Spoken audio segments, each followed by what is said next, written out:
So size of molecule.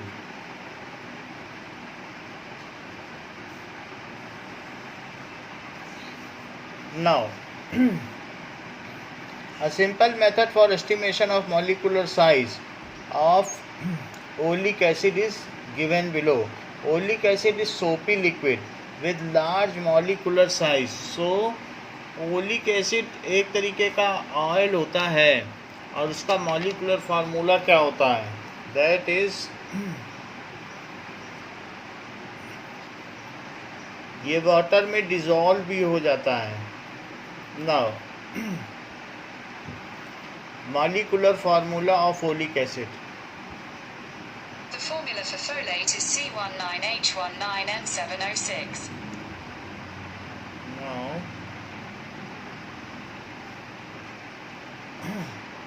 इसका formula है C18H34O2. तो ज़्यादा बड़ा मॉलिक्यूल नहीं है. सो टू फाइंड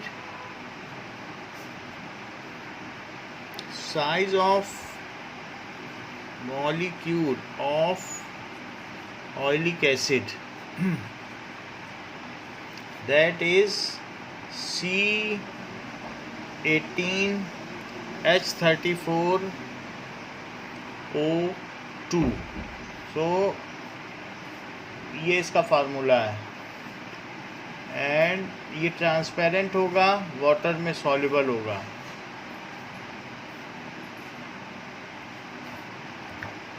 सो बाकी जैसे दूसरे ऑर्गेनिक कंपाउंड होते हैं उसी तरीके से होता है. Now you can see this is oleic acid. तो हम इसका मॉलिक्यूलर फार्मूला पता करने जा रहे हैं कि ओलिक एसिड का मॉलिक्यूलर फार्मूला क्या है.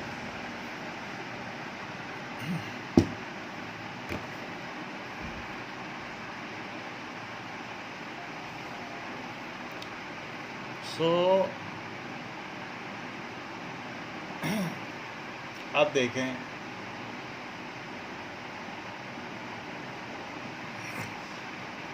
उसके लिए क्या करना है. Oleic acid is a soapy liquid with large molecular size. So एक तरीके का ये सोप होता है, जैसे डिश वॉशिंग सोप है उसी तरीके से. सो इट इज सोपी liquid with large molecular size.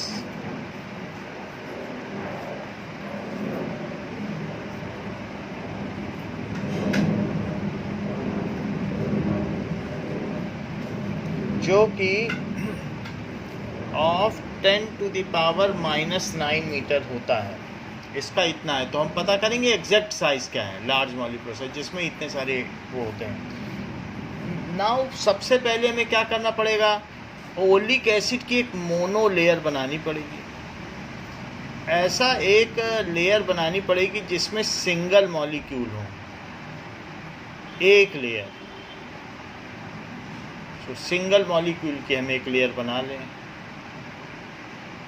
जिसमें एक ही लेयर हो. Okay. So first we have to make monolayer. उसके लिए क्या करें,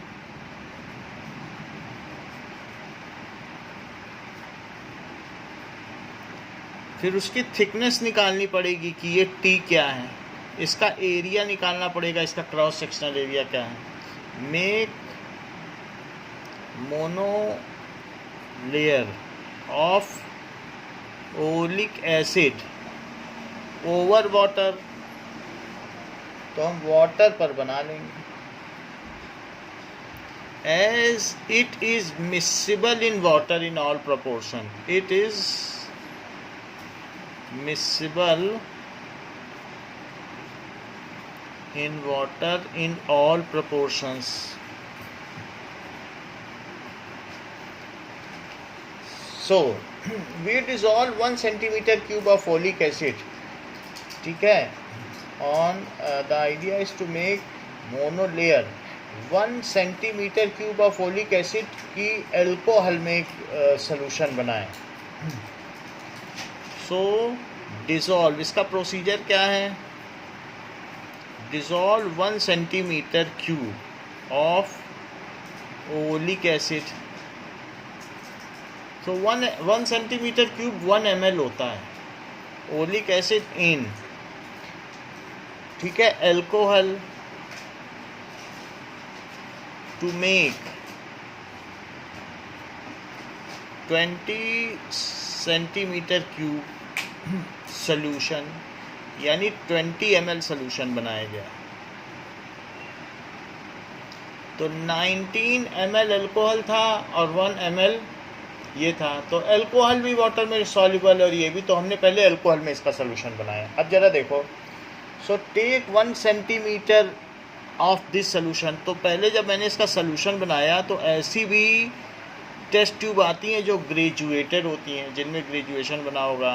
तो 1 ml, फिर धीरे धीरे 2, 3, 4, 5 ml, फिर इसी तरीके से 10 ml, फिर 15 ml, 20 ml। तो ये इस तरीके से हम देखते हैं कि कितने कितने ml का होता है, ठीक है। So that we can take it. So मान लीजिए एक टेस्ट ट्यूब है, यहाँ से शुरू हो रही है एंड इट इज़ ऐसी टेस्ट ट्यूब है, ये फ्लैट ले लो। तो फ्लैट में यहाँ पर क्या है कि 5, तो ये 1 ml हुआ, 1 ml हुआ। 1 ml से शुरू करो तो 1, 2, 3 और इसी में 4 होगा 5, फिर 5, 10, 15 और 20। तो इतना ले लो ओलिक एसिड सबसे पहले नीचे, और फिर उसको अल्कोहल से यहाँ तक भर दो। सो आपने एक सोल्यूशन बना दिया है, that is solution made up to यहाँ तक बना दिया है। तो इसमें क्या है, 1 ml ओलिक एसिड है और साथ ही साथ 19 ml क्या है, अल्कोहल है। सो 19 ml अल्कोहल ले लिया। अब जरा देखिए, after taking this solution now इसके 20 ml सोल्यूशन में 20 ml, ये टाइप ए बोलो, 20 ml of type A solution contains 1 ml oleic acid. So 1 ml में कितना होगा, अगर सिर्फ मैं इसका पहले अच्छी तरह से मिला लूँ, थोड़ा शेक भी कर लूँ, तो 1 ml of type A solution में कितना ओलिक एसिड होगा, 1/20 ml। अब टाइप ए का सिर्फ 1 ml लो, take 1 ml of type A solution, ये इतना ही लो सिर्फ, ये 5, 10, 15 और फिर इसके बाद 20, सिर्फ इसका 1 ml लो, इतना।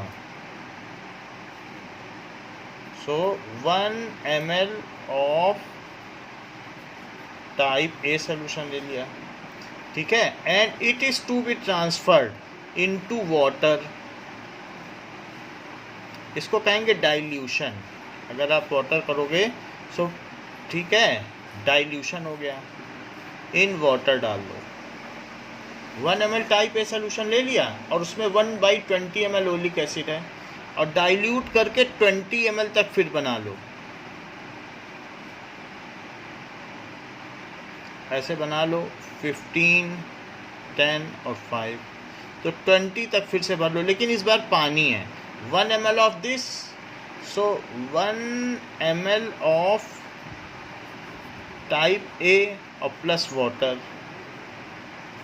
Now dilute, take 1 ml of type A solution and dilute it to make it 20 ml solution of type B.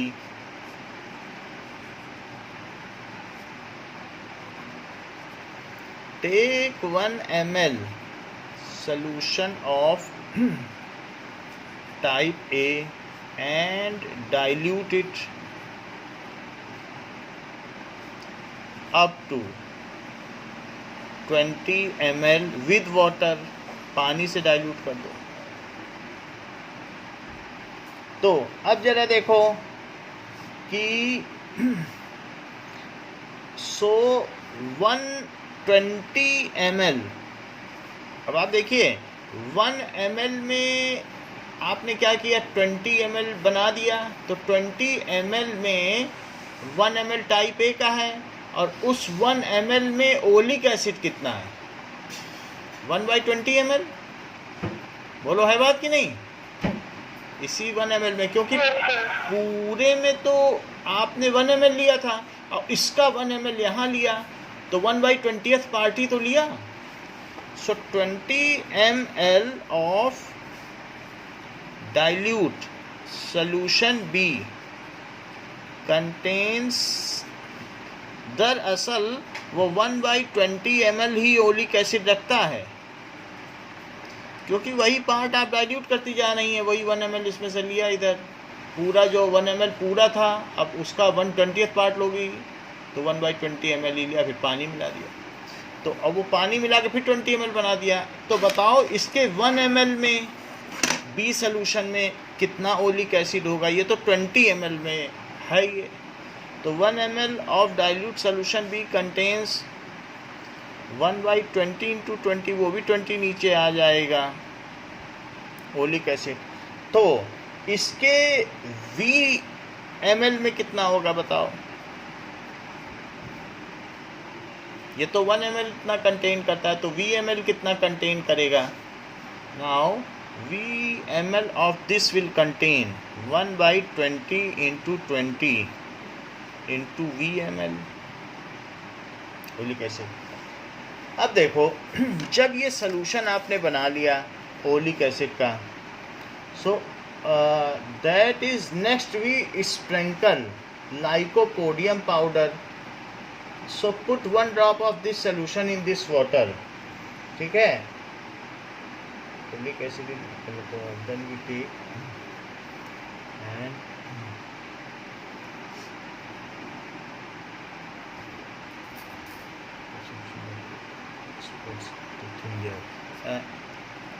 ये चीज़ जो एक और चीज़ देखो, जो ओलिक एसिड है ये सोपी सॉल्यूशन होता है, और ये तो मिक्स हो गया। फिर इसके बाद अब आप इसमें लाइकोपोडियम डालो, तो लाइकोपोडियम पाउडर हल्का येलो कलर का होता है, तो वो लाइकोपोडियम पाउडर पूरी तरीके से उसमें क्या होगा, रिपेलिंग है, वाटर रिपेलिंग, पानी के अंदर वो मिलता नहीं है।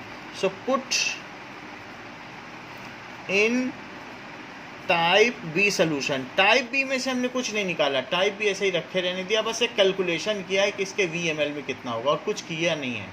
So put in type B, अब क्या होगा, नाउ अब देखो put in a next test tube, अब आप टाइप बी को तो छोड़ दो, पुट वाटर या take water in next test tube. अब सी टेस्ट ट्यूब लो, take water in C test tube and sprinkle lycopodium powder on it. Take water in petri dish में ले लो, बल्कि वो ज़्यादा अच्छा रहेगा। पेट्री डिश मालूम है, जो चौड़ी सी होती है ऐसे कांच की, ठीक है। Petri dish and sprinkle lycopodium powder in it, lycopodium powder in it.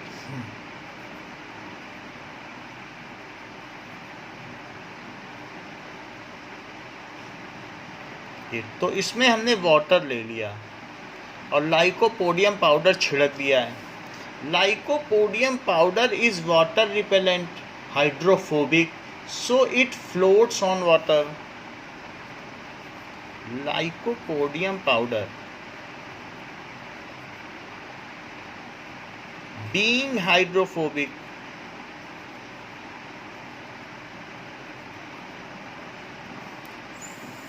floats on water, तो वो वाटर पे तैरता रहेगा। Now let us see what is lycopodium powder. So lycopodium powder, According to Wikipedia, lycopodium powder is a yellow tan dust-like powder consisting of the dry spores of club moss ये देखो plants or various fern ये relatives. ऊपर ही रहता है, उंगली डाल दोगे तो भी मिलेगा नहीं. इट इज़ लाइक दिस, फिर से ये ऊपर आ जाएगा. और नहीं तो ये देख लो, लाइकोपोडियम पाउडर इस तरीके का है. It is completely water repellent. जैसे आपने देखा कि फिंगर डाल देने पर ये थोड़ा तो नीचे जाता है लेकिन फिर से ऊपर आ जाता है. सो इट इज़ वाटर रिपेलेंट. कितना भी डालो फिर ऊपर आ जाएगा. अब देखो, सो अब इसके बाद क्या करो. इसके बाद जब इसमें लाइकोपोडियम पाउडर डाल दिया आपने, वाटर भर दिया और लाइकोपोडियम पाउडर डाल दिया, अब ड्रॉप बाय ड्रॉप इसमें डालिए ये type B solution. Type B solution एक एक बूंद डालो. तो जो टाइप बी सॉल्यूशन डालोगे तो अल्कोहल तो नीचे चला जाएगा, क्योंकि सॉल्यूशन किसने बनाया गया है, अल्कोहल. पानी भी नीचे चला जाएगा, लेकिन जो ऑयल है वो ऊपर रह जाएगा. So now put type B solution.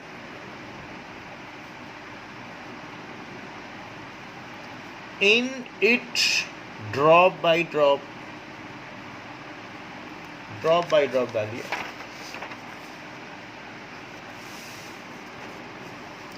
By drop. So alcohol and water pass through lycopodium powder. Pass through lycopodium powder, but oleic acid having lesser density ये फ्लोट करने लगेगा. फ्लोट ऑन इट, वो उस पर फ्लोट करता है. अच्छा, जैसे मोतियाँ डालो तो धीरे धीरे पहले एक सिंगल लेयर बनेगी, तभी तो मोती उसके ऊपर डबल लेयर बनाएगी. कि मोती पहले सिंगल लेयर नहीं बनाएगी और डबल बनाने लगेगी, ऐसा होएगा क्या? तो इसी तरीके से जो ओलिक एसिड है, सो जब ड्रॉप बाय ड्रॉप डालोगे तो वो फैलने लगेगा पेट्री डिश में. और पेट्री डिश में एक उसका कुछ ना कुछ यहाँ पर एक लेयर बन जाएगी. हमें मालूम नहीं कि उसकी थिकनेस क्या होगी, कुछ तो थिक होगा ही, वो पतला होगा. लेकिन लाइकोपोडियम पर जब हम एक एक ड्रॉप डाल रहे हैं तो धीरे धीरे बढ़ने लगेगा इसका area. So let n drops are put in it. Let n drops of type B solution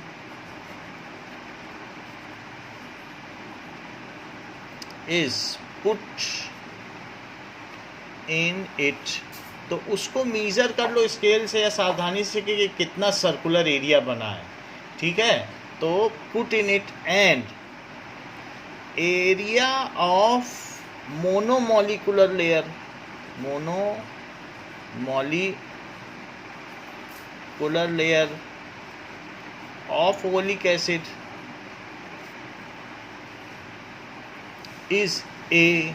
मान लो ये ए सेंटीमीटर स्क्वायर है मोनोमॉलिकुलर लेयर का, इसका एरिया ए है, थिकनेस टी है, and thickness T volume of each drop. एक ड्रॉप का वॉल्यूम भी पता कर लो. Is okay. So let volume of each drop is V centimetre cube. एक ड्रॉप का वॉल्यूम है वी सेंटीमीटर क्यूब. तो अगर आपने एन ड्रॉप डाली तो एन ड्रॉप का कितना वॉल्यूम हो गया? So volume of n drop of type B is equals to n V centimetre cube. तो एन वी सेंटीमीटर क्यूब में कितना ओलिक एसिड रहेगा? वी सेंटीमीटर क्यूब में कितना ओलिक एसिड था बताओ? V centimetre cube type B solution contains, अभी पीछे लिखाया था, कंटेन्स. हाँ, contains V by 20 into 20 centimetre cube, इतना है ओलिक एसिड। लेकिन हमारे पास तो कितना है बताइए, NV है, क्योंकि हमने N ड्रॉप डाली हैं। तो NV centimetre cube type B solution contains, कितना कंटेन करेगा? Now NV upon 20 into 20 centimetre cube oleic acid. लेकिन यही किसके इक्वल होगा? बेस एरिया इंटू हाइट, क्योंकि कोई भी वॉल्यूम किसके इक्वल होता है? ये तो ओलिक एसिड है ना प्योर, और इसके ऊपर जो लेयर बनी है क्या वो भी सिर्फ ओलिक एसिड है? बताओ। तो वॉल्यूम तो कहीं नहीं जाता, but this volume is equals to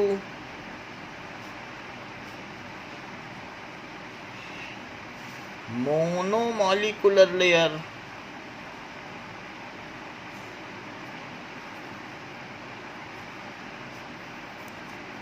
oleic acid. So base area into thickness, it is equals to NV, और 20 इंटू 20, तो थिकनेस क्या हुआ?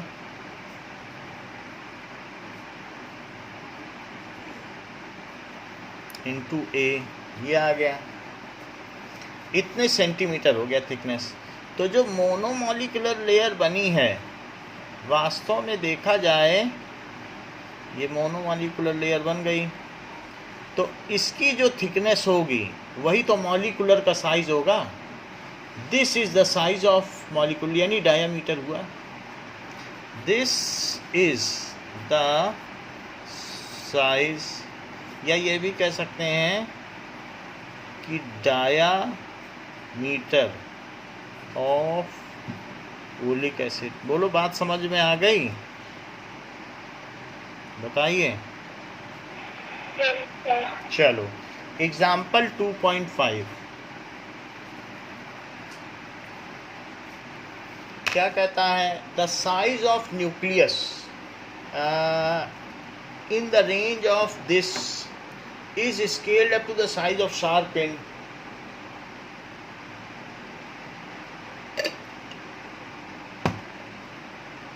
आप न्यूक्लियस को इतना मैग्नीफाई करो कि वो आपको दिखने लग जाए, जैसे पिन का डेंट होता है ना, ये पिन का मैंने डेंट लगा दिया, इतना बड़ा हो जाए। Sharp pin 10 to the power -5 होती है, 2 -4 होती है। तो ऐसे केस में एटम का क्या साइज होगा? सो अब देखो, size of nucleus upon size of atom, ये हमने रदरफोर्ड के मॉडल में 9th में पढ़ा था कि ये 10 टू द पावर -15 मीटर का होता है, और ये कितने का होता है? -10 मीटर का, यानी 1,00,000 गुना छोटा होता है न्यूक्लियस, यही है। और अगर ये रेशो तो बदलेगा नहीं। अब मैं अगर साइज ऑफ न्यूक्लियस में 10 टू द पावर 10 का मल्टीप्लाई कर दूं और यहाँ भी 10 टू द पावर 10 का मल्टीप्लाई कर दूं, तो क्या ये रेशो बदल जाएगा? ऐसा करके मैं इसे शार्प पिन तक ले आया हूँ।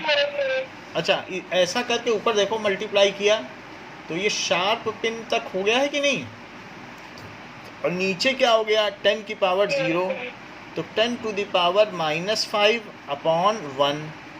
So if the size of nucleus is scaled up to 10 to the power -5 meter, then the size of nucleus, तो ये एटम कितना हो जाएगा?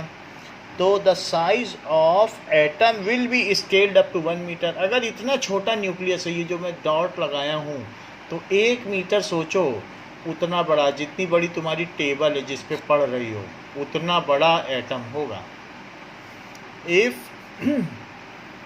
size of nucleus is scaled up to 10 to the power -5 meter, then size of atom is scaled up to 1 metre, ये comparison के लिए। अगर 10 centimetre कर दो, कह दो हम तो इसे कॉस्को की बॉल तक देखना चाहते हैं, तो 10 सेंटीमीटर का मतलब 10⁻³ से और मल्टीप्लाई करो, ठीक है। If size of nucleus is scaled up to 10 centimetre, 10 centimetre यानी 10 सेंटीमीटर 0.1 होता, तो इसमें कितने से मल्टीप्लाई करो, 10⁻⁴ से करो। 10⁻⁻⁵/1 है, और मैं इसको 10⁻⁴ से यहाँ करूँ। क्वेश्चन यहाँ ख़त्म हो गया है ऊपर, ये अलग से आपको जानकारी के लिए बता रहा हूँ। बाई 10⁻⁴ यानी 0.1 मीटर की कास्को की बॉल होती है, और ये होता है 10,000 मीटर। तो 10,000 मीटर से क्या मतलब है, ये 10 सेंटीमीटर और ये है 10 किलोमीटर। सो अगर कॉस्को की बॉल न्यूक्लियस है तो पूरा जोधपुर एक एटम है। और मैं आपको बोल दूँ मानसी जाके मेरी एक बॉल गुम हो गई है, तो जोधपुर में ढूंढ पाओगी, बताओ।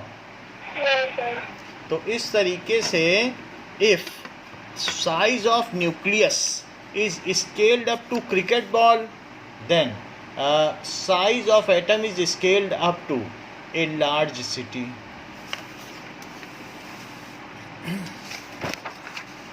So if size of nucleus is scaled up to cricket ball,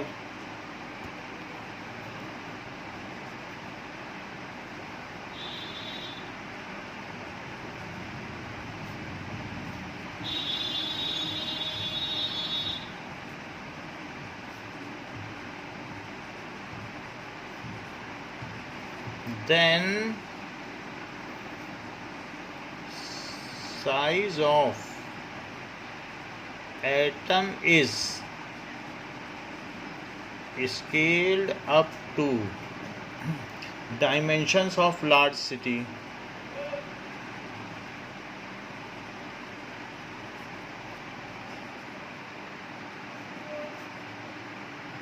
या बिग सिटी, तो बिग सिटी के बराबर हो जाएगा। बायो में अभी इतना हुआ नहीं था कि टेस्ट लें, इसलिए हमने उसको नेक्स्ट वीक के लिए पोस्टपोन किया है।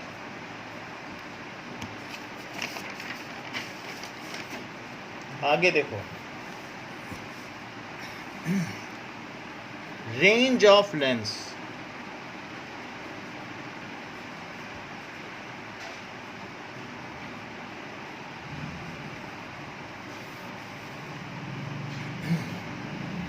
हम जानते हैं कि यूनिवर्स में छोटी से छोटी और बड़ी से बड़ी लेंथ होती है, जैसे कि साइज़ ऑफ प्रोटॉन आप नीचे की टेबल में देख लें, वो 10⁻⁻15 है, जबकि डायमेंशन ऑफ यूनिवर्स इज़ 10⁻26, तो -15 से 26, यानी आप ये देख लें कि इनमें करीब करीब ये 31 तक का रेंज है। ऑर्डर ऑफ मैग्नीट्यूड का डिफरेंस 31 का है।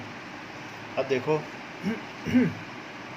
तो हमें छोटी से छोटी डिस्टेंस की भी ज़रूरत पड़ेगी, जैसे 1 फर्मी, तो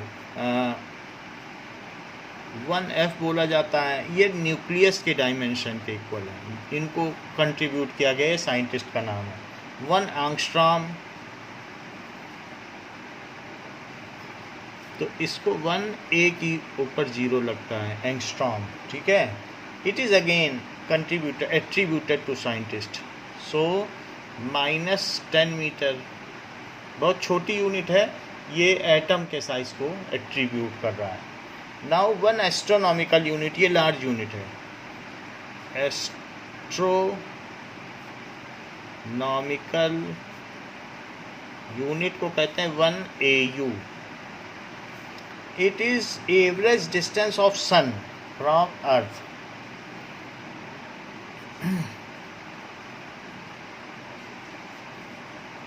distance of sun from earth, ठीक है। ना अगर मान लो आप ऐसा करो कि 2 नेल ले लो और उस पर धागा बांध दो ऐसे ऐसे, और फिर धागे को टाइट पकड़ो, और जब टाइट पकड़ोगे तो थोड़ा सा ये ज़्यादा ही टाइट हो जाएगा, और पकड़ के यहाँ पेन रख दो, और पेन रख के इधर, और फिर ये यही पेन रख कर के इधर तक ले जाओ, तो यहाँ तक जाएगा कि नहीं? और इसी धागे को इधर ले आओ, ये नेल है, तो टेबल के ऊपर 2 नेल बांधो, उस पर धागा बांधो, अब इसको इधर ले आओ। ऐसा करने पर ये ऐसे भी जा सकता है जैसे उधर गया। बोलो बात सही है?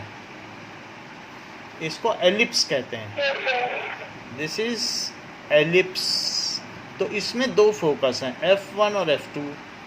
ऐसा ही एलिप्टिकल मॉडल है जो हमारी ऑर्बिट है। तो अर्थ कहीं पर यहाँ पर है और सन इनमें से किसी एक फोकाई पर है। तो सन अगर किसी 2 सेंटर हैं और मान लो सन यहाँ पर है और अर्थ इसका चक्कर लगा रही है,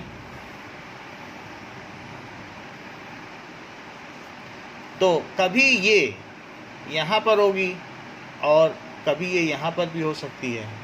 ठीक है, तो इसका मतलब क्या है कि कभी अर्थ एपहीलियन पर होगी और कभी पेरीहीलियन पर होगी। पेरीहीलियन का मतलब, हीलियन का मतलब तो सन होता है ना, तो हीलियन, और पास है तो पेरीहीलियन, और दूर है तो क्या कहेंगे? एपहीलियन। हीलियन का मतलब सन।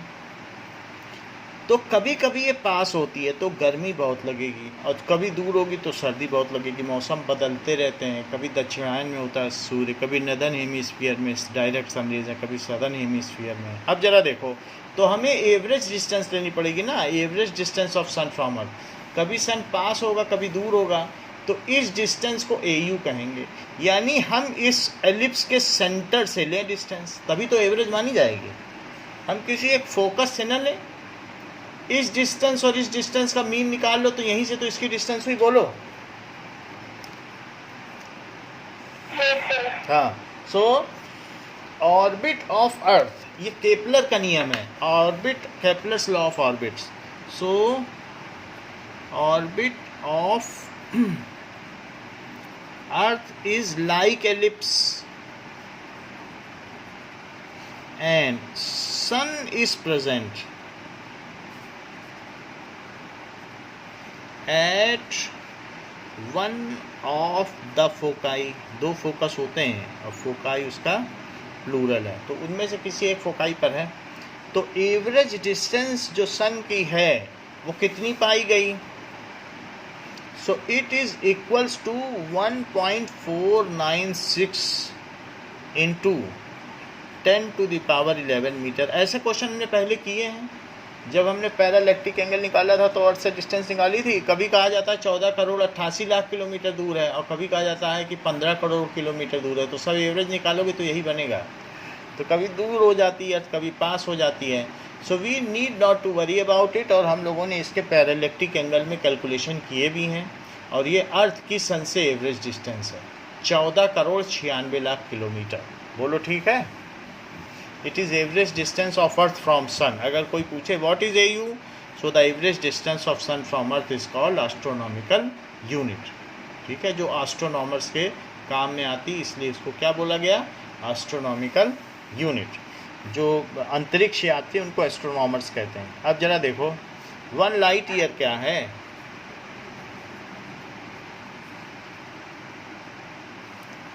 1 लाइट ईयर क्या है? The distance travelled by light in 1 year. Light कितनी तेज चलती है, तो 1 साल में कितना चलेगी? सोच सकती हो? 1 ही सेकंड में कितना चल लेती है? 3 into 10 to the power 8। तो 1 साल में कितना चल लेगी? तो the distance travelled by light in 1 year in vacuum,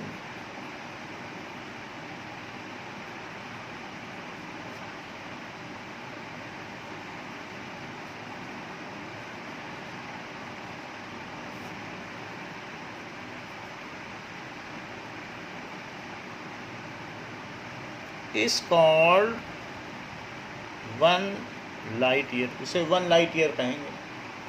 अब कितना चलेगी? So this distance 1 light year. तो पहले तो स्पीड इनटू टाइम कर दें। लाइट की स्पीड क्या है? लाइट की स्पीड तो वैसे 3 है, लेकिन मैं फिर भी थोड़ा पीछे जाके ले ही लेता हूँ अच्छा रेफरेंस।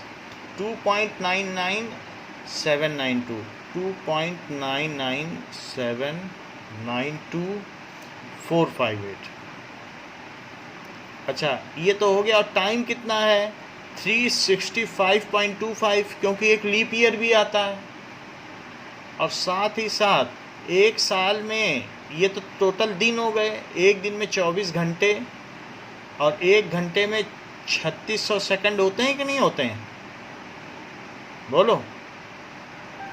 और ये 2.99 किया तो क्या इसको मैं 10 to the power 8 लिख दूँ? यहाँ नहीं लिखा था तो यहाँ लिख दिया, क्योंकि 3 × 10 to the power 8 होता है ना, तो इसका यहाँ लिख दिया। अभी भी अगर हम कैलकुलेटर से करेंगे तो कैलकुलेटर से करने पर इतनी बड़ी नंबर नहीं आएगी, तो इन सबको भी एक डेसिमल प्लेस तक ला के तब मल्टीप्लाई करो। सो 2.997, बस 79 है तो 2.998 ले लो, बस, ज़्यादा नहीं, इससे ज़्यादा नहीं लेंगे। इंटू 365.25, 365 मत लो, इसको भी 1 डेसिमल प्लेस तक करो तो क्या आ जाएगा बताओ? 3 ये आ गया।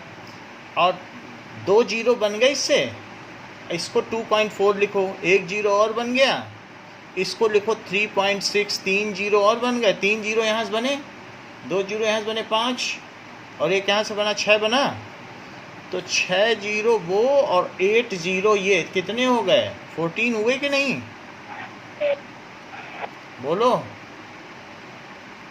अब इसका मल्टीप्लाई करके हमें बताओ, मल्टीप्लाई करो और बताओ कि 1 लाइट ईयर में कितने मीटर होते हैं। ये सब मीटर में आ गया। स्पीड मीटर पर सेकंड में थी, टाइम सेकंड में था, तो स्पीड किस में ली हमने? Metre per second, time second में, सेकंड सेकंड कट गया, मीटर आ गया।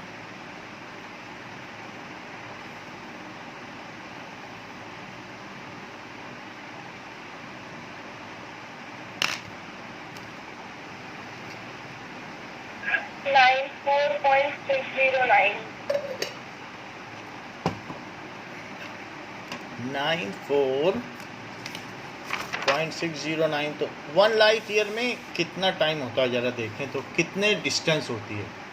दिखने में ऐसा लग रहा है जैसे टाइम है, लेकिन ये टाइम नहीं, ये डिस्टेंस की यूनिट है। ईयर से ऐसा लग रहा है जैसे टाइम है। तो 94.609 है, तो इतना ही रखो बस।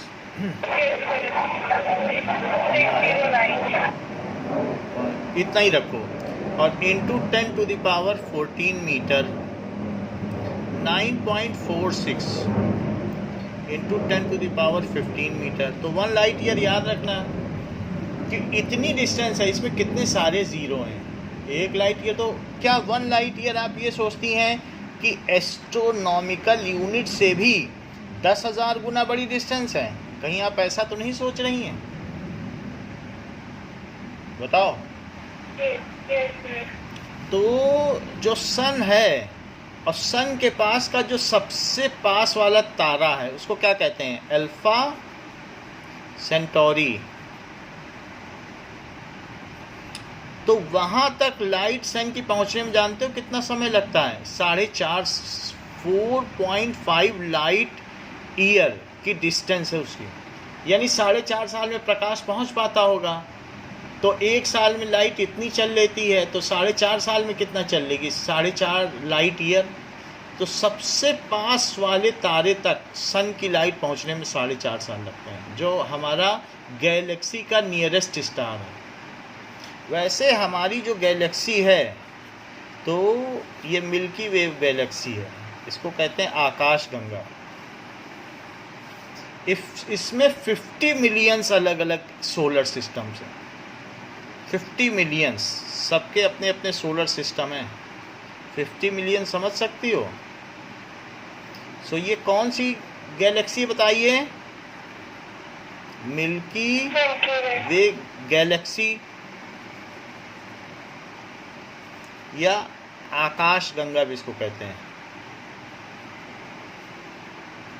गंगा। तो ये एक गैलेक्सी है। तो आप देखो, देयर आर 50 मिलियन स्टार। ये है। और अगर इसे सन ले लिया जाए, इसे अल्फा सेंचुरी लिया जाए जो सबसे पास का तारा, उन्हीं में 4.5 साल लाइट ईयर का अंतर है। 4.5 साल में वहाँ लाइट पहुँचती है, जबकि सन से अर्थ में लाइट पहुँचने में कितना समय लगता है? So from sun to earth it takes, question है बुक में, अभी इसी एक्सरसाइज में है, यहाँ से यहाँ तक लाइट पहुँचने में 500 सेकेंड या 8 मिनट 20 सेकेंड लगते हैं। कहाँ 8 मिनट में लाइट यहाँ पहुँच जाती तो कितना दूर सन है, 4.5 साल में लाइट पहुँचे तो सोचो कितनी दूरी है। और इसके अलावा in our universe there are 50 million such galaxies like Milky Way, and how many millions of universe are there it is unknown. इसके अलावा यूनिवर्स भी है, तो इस तरीके की जो अलग अलग गैलेक्सी उनको नेब्यूला कहते हैं, ठीक है। तो हमने एक डिस्टेंस देख ली, सिर्फ हमें इतना बता दीजिए 1 लाइट ईयर में कितने मीटर होते हैं? 9.46 into 10 to the power 3. 1 astronomical unit 1 AU में कितने मीटर होते हैं? एक, हाँ, 1.4 into 10 to the power 11. क्योंकि ये क्वेश्चन में भी आया है तो अभी तक याद हो जाना चाहिए आपको कि धरती से सूर्य की दूरी बड़े काम की है, ये भूलने लायक चीज़ नहीं है। 1 लाइट ईयर भी काम की चीज़ है ना। 1 पार्सेक देखो, that is 1 पैरालैक्टिक second.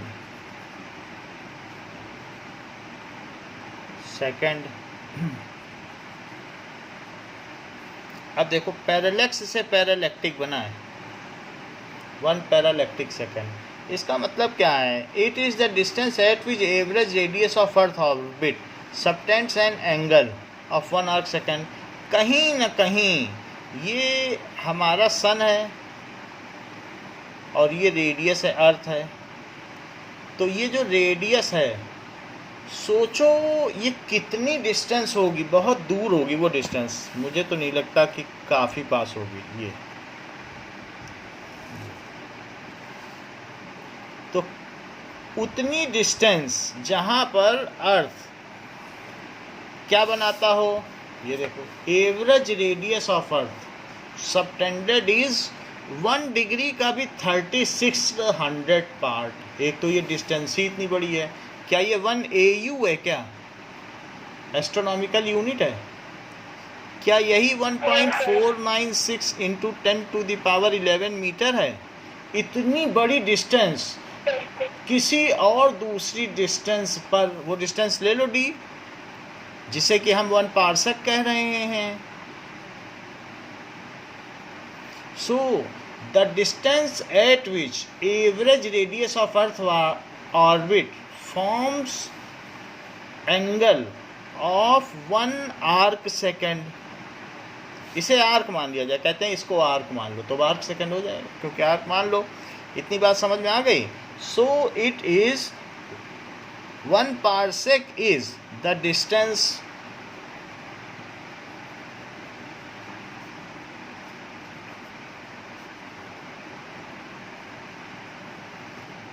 at which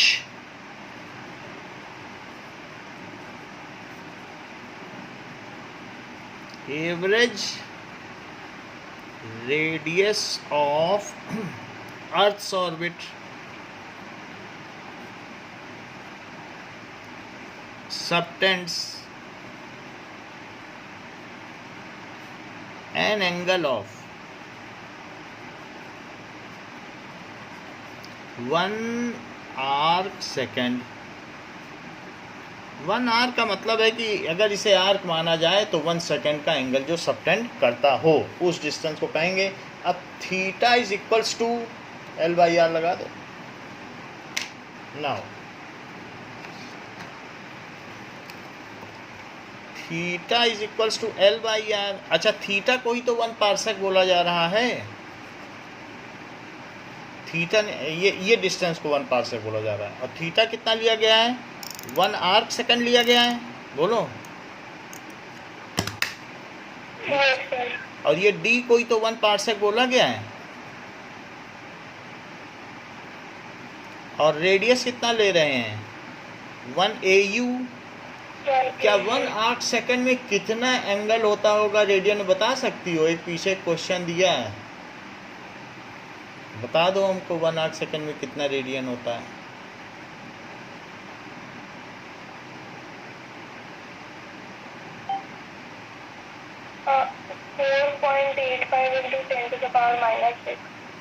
into 10 to the power -6, इसको ले लो 1 पार्सेक और इसे लिख लीजिए 1.496 into 10 to the power 11 metre. इन दोनों को इधर ले आओ, 1 पार्सेक चाहिए, L/R -6 है ना, तो ऐसा क्यों हुआ? The h which the average radius of Earth's orbit subtend an angle of 1 arc second। तो ये 16 हो रहा है, L/R theta is equals to, हम उल्टा कर दिए। L तो नीचे वाली चीज़ थी ना, यही गलत कर दिए। L तो ये है ना R, बात समझ में आ गई, और R ये है, तभी गड़बड़ हो रहा है। तो इसलिए L क्या है और R क्या है, इनको बदलो। तो दैट इज 1 AU और 1 पार्सेक, ये चीज़ हो गई। तो 1 AU की कितनी वैल्यू है?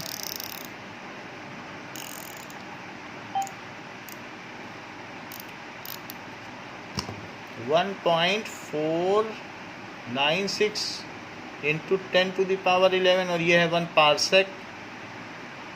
अब देखो 1 पार्सेक इधर ले जाओ, 1 parsec is 1.496 into 10 to the power 11 और upon 4.85 into 10 to the power -6। अगर -6 ऊपर ले जाया जाए तो ये 17 हो जाएगा। इसकी वैल्यू बता दो। 0.308। ये ठीक है, 0.308 है, या इसे 3.08 10 इसमें से इसको ले लो 16 मीटर। तो सबसे बड़ी डिस्टेंस क्या हुई?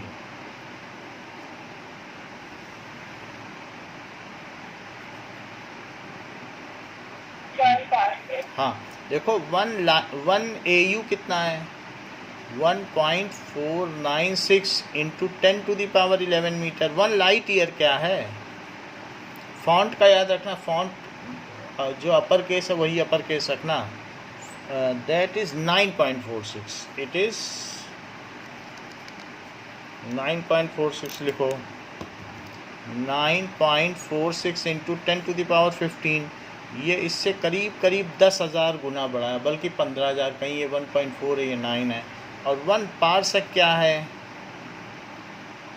It is 3.08। It is worth remembering, ये सभी यूनिट वर्थ रिमेंबरिंग है, जगह जगह इसके काम है, पीछे कई सवाल दिए हैं। ओके नाउ अब देखो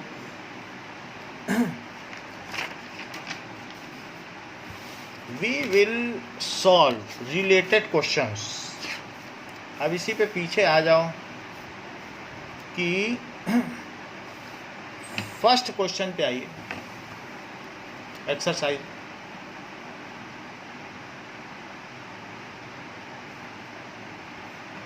the volume of cube of 1 centimetre. अगर 1 सेंटीमीटर का क्यूब है तो उसका वॉल्यूम कितना आप मान सकती हैं? So it is equals to 1 centimetre का क्यूब है तो volume is equals to LBH, या ये कह सकते हो कि side square. So length into length जो भी लिख दें, साइड क्यूब। तो 1 सेंटीमीटर का क्या लिखो? क्यूब। 1 सेंटीमीटर को 10 टू द पावर -2 मीटर लिख सकते हैं, तो उसका क्यूब। तो 10 टू द पावर -2 का क्यूब और मीटर का cube, so 10 to the power -6 metre cube. Second part देखो, सेकंड पार्ट क्या है? The surface area of solid cylinder is this. तो सॉलिड सिलेंडर है, रेडियस कितना है? रेडियस है 2 सेंटीमीटर और हाइट कितनी है? 10 सेंटीमीटर। जबकि उसे mm में निकालना है तो पहले तो आप सरफेस एरिया का क्या फार्मूला होगा? TSA।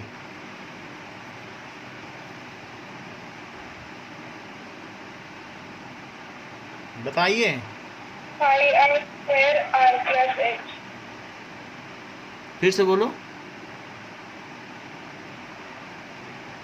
2 pi are plus H. हाँ अभी ठीक है। 2 पाई आर एच होता है ना इसका, और 2 पाई आर स्क्वायर ऊपर वाले का हुआ और नीचे वाले का हुआ। सो 2 पाई आर 2 इंटू 3.14। अच्छा रेडियस 2 है और आर प्लस एच तो 2 प्लस 10, सो 6.28 और 2 से और मल्टीप्लाई कर दो तो 12.56। तो 12.56 तो बाहर ही बाहर हो गया। और अंदर कितना हुआ? 12। जरा इसको मल्टीप्लाई करो और सेंटीमीटर क्यूब में निकालो।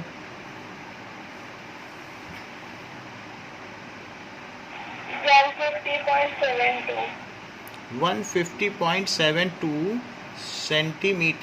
सेंटीमीटर स्क्वायर, क्योंकि ये सरफेस एरिया है।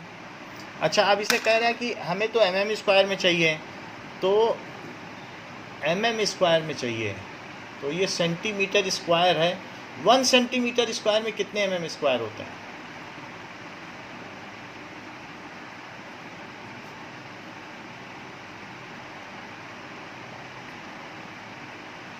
बता सकती हो?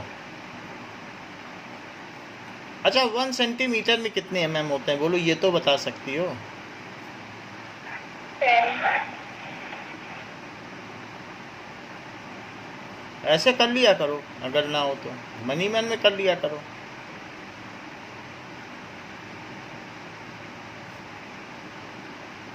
ये बदल गया, ठीक है, बल्कि इसे साइंटिफिक नोटेशन में लिख दो।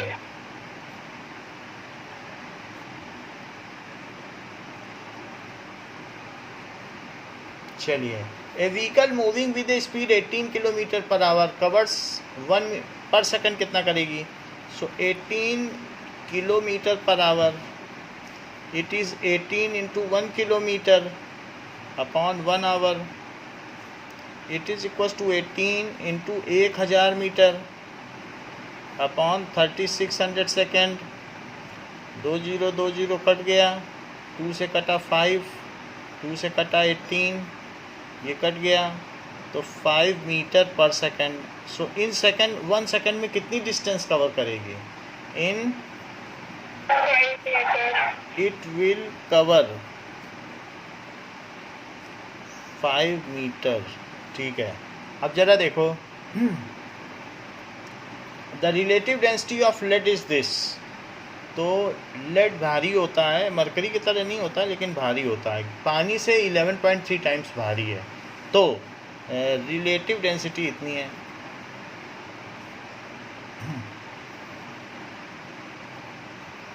It is density of lead upon density of water. Relative density तो 11.3 है और डेंसिटी ऑफ लेड पता नहीं है। पानी की कितनी होती है? ग्राम पर सेंटीमीटर क्यूब में बताओ। पहले ग्राम पर सेंटीमीटर क्यूब पूछा है, बताइए।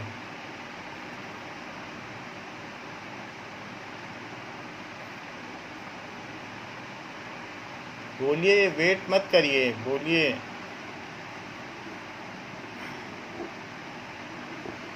वाटर की डेंसिटी बताओ ग्राम पर सेंटीमीटर क्यूब में।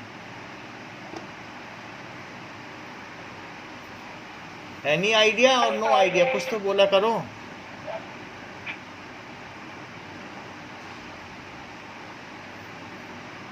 एक ml में कितने ग्राम पानी आता है? 1 सेंटीमीटर क्यूब तो 1 ml होता है ना, इसमें कितने ग्राम पानी आएगा? 1 ml या 1 सेंटीमीटर, एक सेंटीमीटर का एक पासा ले लो, डाइस, उसमें कितने ग्राम पानी आएगा? पूछा जा रहा है। 1 ml. कितना? बोलो। एक डाइस होती है ना, डाइस जानती हो, इतनी बड़ी, 1 सेंटीमीटर की पासा, उसमें कितना पानी आएगा? ग्राम में बताओ, ml तो वॉल्यूम होता है, वॉल्यूम थोड़ी वजन होता है।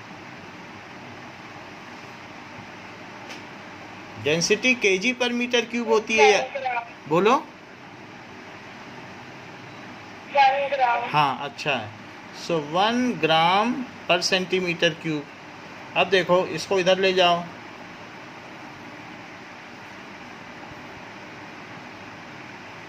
It is density of lead. तो पहला तो आंसर हमारा आ गया, इतने ग्राम सेंटीमीटर क्यूब। अब देखो, per centimetre cube, this is equals to density of lead. पहला फिल इन द ब्लैंक्स आ गया।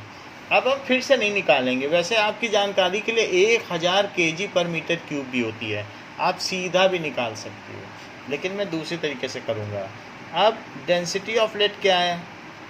यूनिट फैक्टर मेथड लगाएंगे।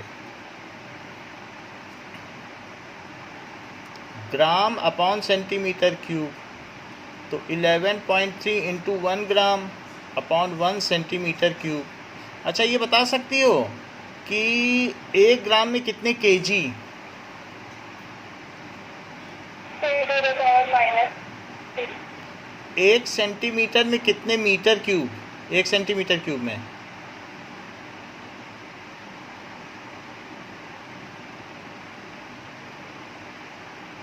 10 to the power minus 6. हाँ। अच्छा, अब इससे 10 to the power -3 से -6 कट जाएगा तो 3 ऊपर चला जाएगा। सो it is 11.3 into 10 to the power 3 kg पर मीटर क्यूब। बोलो, बात समझ में आ गई? Yes, sir. अच्छा, इसको दूसरे तरीके से करना चाहो तो फिर दूसरे तरीके से करना कि that is relative density is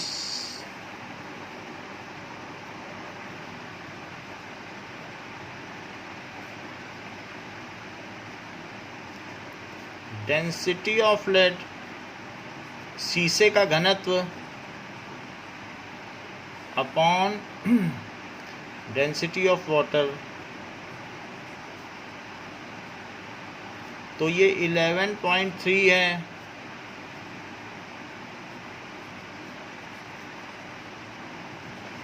और जबकि ये 1000 kg पर मीटर क्यूब है। सीधा मल्टीप्लाई कर दो।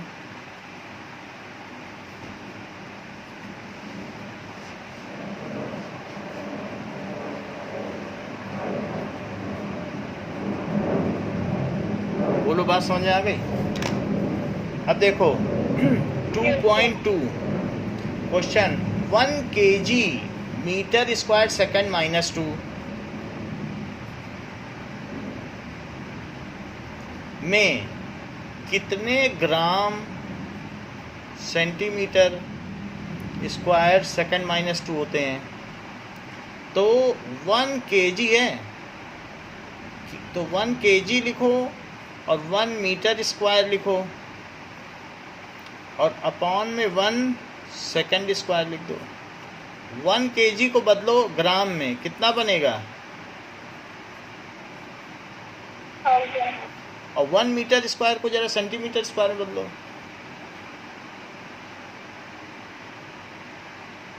10 to the power 4. नीचे सेकंड स्क्वायर ही रहने दो, इन सब को मल्टीप्लाई कर दो तो 10 to the power 7 हो गया। Yes, sir. अच्छा, और second -2। Okay, is it correct? ठीक है। Yes, sir. नाउ नेक्स्ट क्या पूछा गया है कि 1 मीटर में कितने लाइट ईयर होते हैं? तो 1 लाइट ईयर में कितने मीटर होते हैं?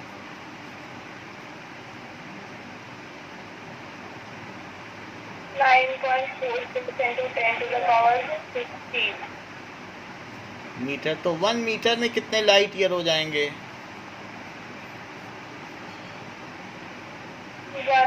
19.46 इसको ज़रा पता करो डिवाइड करके।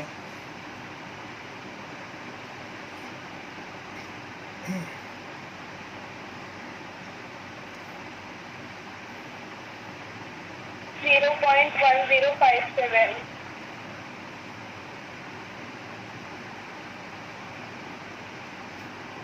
1 मीटर। इसे थोड़ा और बढ़ाते हैं, तो इसे और छोटा कर दें,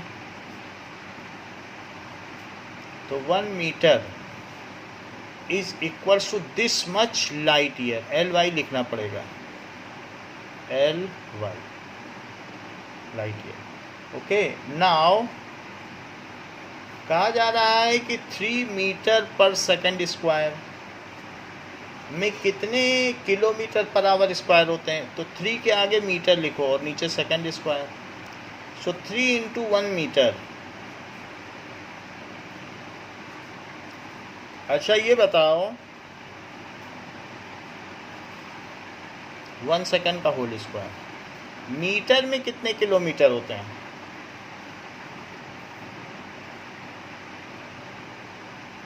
10 to the power minus 3.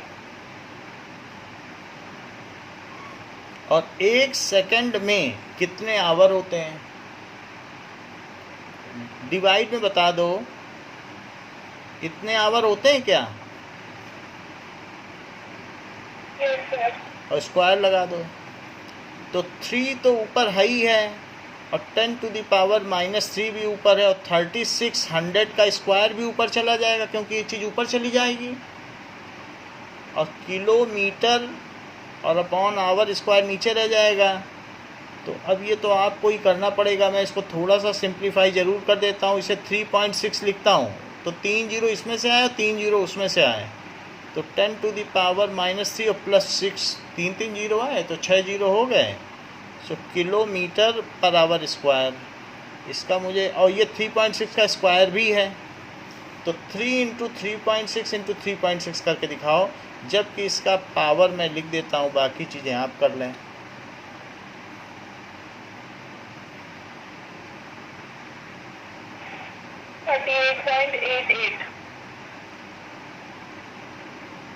तीन 9 ठीक है, 38.88।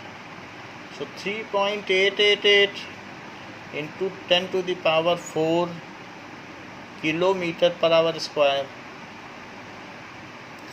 ठीक है, समझ में आ गई बात।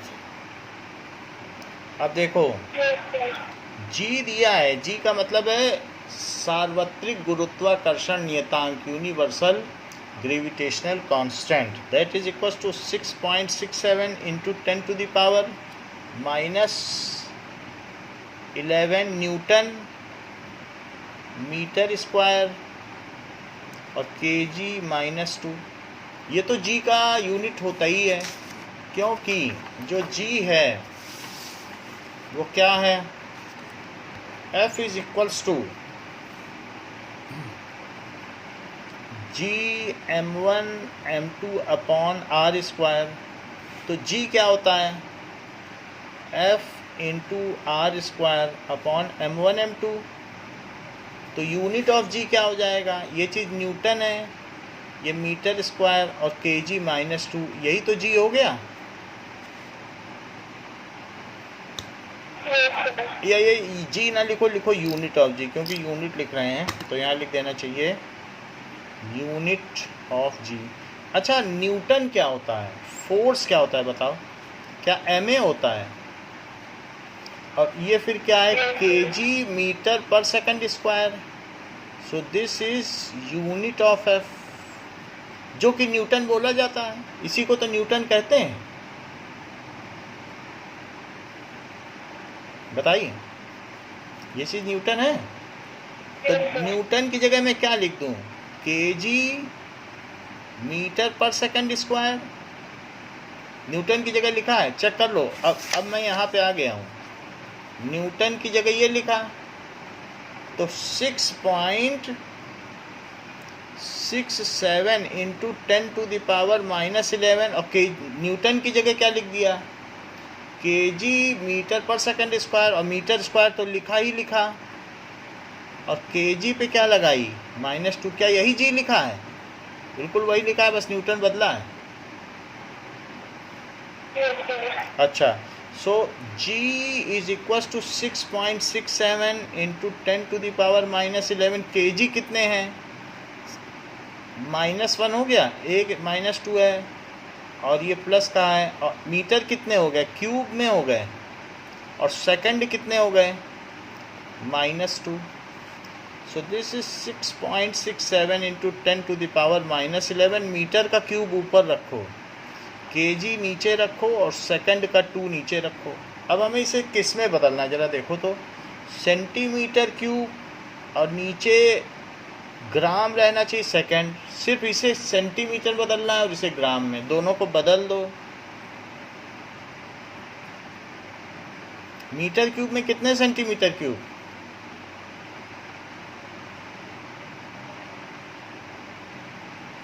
एक मीटर में सेंटीमीटर बोल के क्यूब लगा दो, सीधा कर सकती हो तो। हाँ चलो ठीक है, 10⁻6 सेंटीमीटर क्यूब। 1 kg में कितने ग्राम? 1000. और सेकंड स्क्वायर को वैसे ही रखा गया है, तो इस तरीके से 3 पावर पे आ जाएगी। तो 6.67 इंटू 10⁻11 और +3 सेंटीमीटर क्यूब और पर ग्राम और पर सेकंड स्क्वायर। ओके, तो इस तरीके से जी की वैल्यू आ गई। ठीक है, Yes, sir. ओके। तो इसके आगे के क्वेश्चंस हम लोग अगली क्लास में करेंगे और कुछ डिराइव्ड यूनिट्स भी देखेंगे, जो पेज नंबर आप पहले से भी देख लें, ठीक है, हम उसे बाद में देख लेंगे, डायमेंशंस आएंगे तो। और क्वेश्चंस नेक्स्ट क्लास में करें। इस क्लास के लिए इतना ही, थैंक यू।